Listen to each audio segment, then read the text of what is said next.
এই গোলক বৈকুণ্ঠটাকেই আমি দাস করি। এখন ওই গোলকের শ্রীহরি চক্রধর নারায়ণ তার শুধু সমস্ত দেবদেবী দেবী পূজা প্রণালী আছে, আমারও আছে না দেবী। তুমি খুঁটে কেঁকো দেবে না বিরাট, তোমার পূজার পদ্ধতি আছে, উপকরণ আছে। আচ্ছা বলো তো তোমার পূজা কয় প্রকার? আমার পূজা 3 প্রকার। 3 প্রকার কি কি? মানসিক, মানসিক পঞ্চদার ভিক্ষা নিয়ে পূজা করে মানসিক পূজা। আচ্ছা তামসিক তন্ত্রমন্ত্র পূজা করে। সবাই মিলে একটু সংকট করবে। মায়ের রূপ দেখা যাচ্ছে, সবাই মিলে একটু সংকট করবে।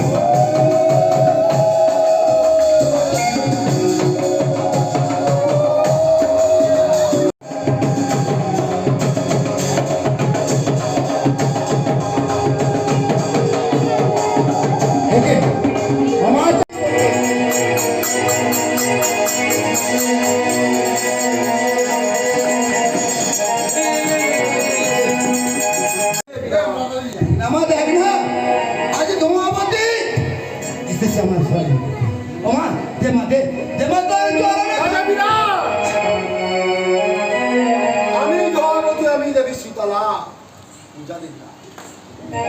ওই ধোঁয়াবতী আবার তুই শীতল। তোমার মতন দেবীকে যদি না আমায় পূজা দিই আমার অন্য বসো নেই তো এখানে রাজসিংহাসন আছে, এই স্বর্ণ পালন, এই স্বর্ণ পালনকে উপবেশন করে দেবো তোমায় আমি পূজা।